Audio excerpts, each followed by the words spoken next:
Քանի որ համաժողովի բացման խոսքում պարոն Ապիտոնյանը հիշատակեց համագործակցությունը նորանկախ Հայաստանի արտաքին գործերի նախարարության եւ հայ առաքելական եկեղեցու, ես պարզապես ուզում եմ հիշել 3 հոգևորականի Կոնստանտինոպոլսի պատրիարք Գարեգին arczepiskopos Գազանչյանին,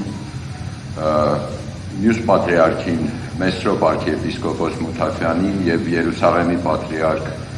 Թորգոմ arczepiskopos Մանուկյանին, որոնք երեքն էլ անգնահատելի աջակցություն են ցուցաբերել Հայաստանի արտաքին գործերի նախարարության մերձավոր եւ միջին արևելքի երկրների վարչությանը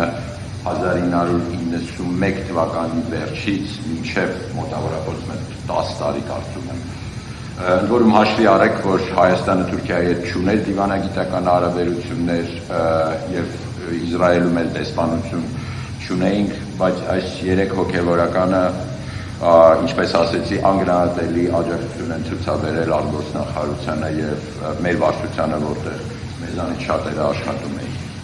Հիմա անդրադառնալով Հայաստանի իշխանությունների եւ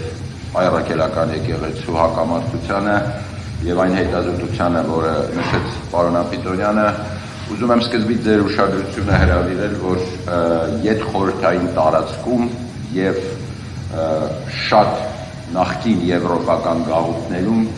կիրառվում է նույն քաղաքականությունը, չնայած, ինչպես գիտեք, կան սոցիալ-մշակութային մեծ տարբերություններ, բայց ինչն է հետաքրքիր, որ ստեղծված այդ գաղութային ճնշման համակարգը դեռևս մնում է բազմաթիվ ետգաղութային երկրների կառավարման կառուցվածքների մի մաս։ Եվ սույն հետազոտությունում բազմաթիվ օրինակներ կան համեմատելով ներկայիս հակամարտությունը հայ առաքելական եկեղեցու եւ իշխանությունների, ինչպես նաեւ տարբեր տարածաշրջաններում, Աֆրիկայի երկրներում, օրինակ Նամիբիայում, Զամբիայում, Հարավային Աֆրիկայում, Զիմբաբվեում, եթե գնանք Արևմտյան Կիսագունդ, Նիկարագուայում եւ Կուբայում, եւ ինչպես ասեցի, նախկին սոցիալիստական ճամբարում Արևելյան Եվրոպայի երկրներում, պետք չէ զարմանալ, մենք համաժողովից առաջ մեր արգելի լրագրողների հետ ենք խոսում սրա մասին, այսինքն նույն մեթոդներ են կիրառվում, որոնք մնացել են գաղութատիրական համակարգից եւ յետխորհրդային համակարգից հետո։ Հետազոտության հիմնական փաստարկը, ընդ որում այս հոդվածը ես գրել եմ անցած տարի սեպտեմբեր ամսին, տպագրվել է ուղղակի այս տարի գարունը, որքան շատ Հայաստանի իշխանությունները, որքան շատ Հայաստանի կառավարությունը փորձում է ճնշել եւ բացառել հայ առաքելական եկեղեցին հասարակական կյանքից, այնքան ավելի մեծ եւ ընդգրկուն դեր է խաղում հայ առաքելական եկեղեցին ներքին քաղաքականության մեջ։ Ռազմավարությունը շատ պարզ է եւ բնորոշ է ձախակողմյան հեղափոխականներին Կուբայում, արևելյան եվրոպական երկրներում սոցիալիստական համակարգի օրոք, Կուբայում օրինակ այսօր էլ եկեղեցում կրոնին վերաբերվում են ինչպես մեկուսացված հիվանդներին։ Նույնն է տեղի ունենում Լեհաստանում, նախկին Չեխոսլովակիայում եւ արևելյան Գերմանիայում սառը պատերազմի տարիներին։ Փորձեմ մի քանի էմպիրիկ դիտարկումներ ձեր ուշադրությանը հրավիրեմ, որոնք տեղ են գտել այս հետազոտությունում եւ բնորոշում են այսօրվա հայ առաքելական եկեղեցու եւ Հայաստանի իշխանությունների հակամարտությունը։ Առաջինը 2018 թվական իշխանափոխությունից հետո, եթե հիշում եք, անմիջապես սկսվեց Նոր Հայաստան, Նոր Հայրապետ շարժումը, որը ուղղված էր կաթողիկոսի եւ հայ առաքելական եկեղեցու։ Այնուհետև կաթողիկոսի կոչը ազատել երկրորդ նախագահային կալանքից, որը նոր բախումներ առաջացրեց իշխանությունների եւ հայ առաքելական եկեղեցու միջեւ։ Հայոց եկեղեցու պատմության առարկայի դուրս թողնելը, որը կարծեմ այն դասընթացները 20 տարուց ավել, ես Հայաստանում չեմ ապրել այդ ժամանակ կներեք, բայց վստահ եմ 20 տարուց ավել հայոց եկեղեցու պատմության առարկան եղել է դպրոցներում, այս դասընթացի վերացնելու որոշումը նաև խախտում է երկու օրենք, խղճի Հայաստանի երկու օրենք, խղճի ազատության եւ կրոնական կազմակերպությունների մասին օրենքի 17-րդ հոդվածը եւ կառավարության եւ հայաստանյան ծառայական եկեղեցու միջև հարաբերությունների մասին օրենքի 8-րդ հոդվածը, որը արդեն իրավական դաշտի խնդիրներ են։ Վերջին 3 տարիների ընթացքում եւս մեկ դիտարկում, ինչպես նկատել եք, Սուրբ Ծննդյան, Զատիկի եւ այլ պատարակները բոյկոտվում են Հայաստանի իշխանությունների կողմից։ Տեղի են ունենում հարձակումներ շողակաթ հեռուստահալիքի վրա, պահանջելով, որը 26 տարի է գոյություն ունի եւ պատկանում է Մայր Աթոռին, կոչ անելով կրճատել ֆինանսավորում, ընդ որում այս հարձակումները տեղի են ունենում ինչպես գործադիր, այնպես էլ օրենսդիր իշխանությունների կողմից։ Փորձում է նաև նույն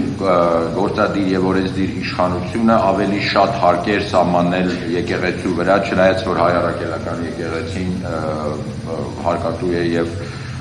այս հարցում խնդիր գրեթե պետք է չլինի, պարզապես այն բոլոր երկրներում, որոնց օրինակները ես նշեցի, նույն միտումն է տեղի ունեցել, փորձել ավելի շատ հարկել եւ հարկային դաշտ բերել հայ եկեղեցուն եւ իհարկե վերջապես Արցախի հիմնախնդիրը տարբերվել են միշտ մեր հայ առաքելական եկեղեցու մոտեցումները Արցախի հիմնահարցի կարգավորման վերաբերյալ եւ դրանից բխող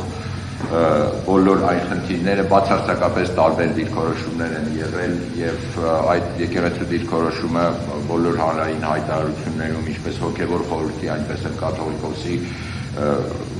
կարող ենք տեսնել ինչքանով են նրանք տարբերվում իշխանությունների դիրքորոշումից։ Ընդ որում Արցախի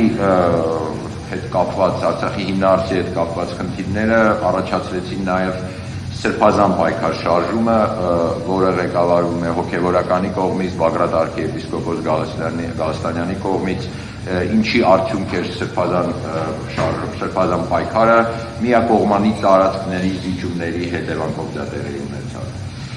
Ուզում եմ նորից անդրադառնալ այս էմպիրիկ դիտարկումներից հետո անդրադառնալ հետազոտության հիմնական փաստարկին, որ որքան շատ Հայաստանի իշխանությունները փորձեն ճնշել եւ բացառել հայ առաքելական եկեղեցին մեր հասարակական կյանքից, այնքան ավելի մեծ դեր է եկեղեցին խաղալու Հայաստանի ներքին քաղաքականության մեջ։ Այստեղ կա հստակ պատճառահետևողական կապ եւ գիտեք, ես հավատում եմ եկեղեցու եւ պետության տարանջատմանը, բայց չեմ հավատում եկեղեցու եւ քաղաքականության տարանջատմանը։ Ես նույնպես չեմ հավատում հանրային կյանքից սահմանազատմանը մեր արժեքներից, իսկ մեր շատերի համար նաև քրիստոնեական արժեքներից։ Հայ առաքելական եկեղեցին անգնահատելի ներդրում է ունեցել հայապահպանության գործում։ Դա հանդիսանում է այսօր էլ շատ հզոր օղակ միավորելու աշխարհով մեկ ծրված հայությանը։ Եվ կարծում եմ ինչ որ տեղի է ունենում, ես չանդրադարձա այսօրվա իրավիճակին, քանի որ բոլորը շատ լավ գիտեք եւ իրավետում եք ինչ է կատարվում, հաշվի առնելով թե գրառումները սոցիալական ցանցերում, թե ընդհանրապես այդ տարբեր բախումները, բայց ես կարծում եմ, որ սրանից հետո մեր եկեղեցին ավելի կամրապնդվի եւ ավելի մեծ եւ ազդեցիկ դեր կխաղա Հայաստանի եւ Սփյուռքի կյանքում։ Շնորհակալություն։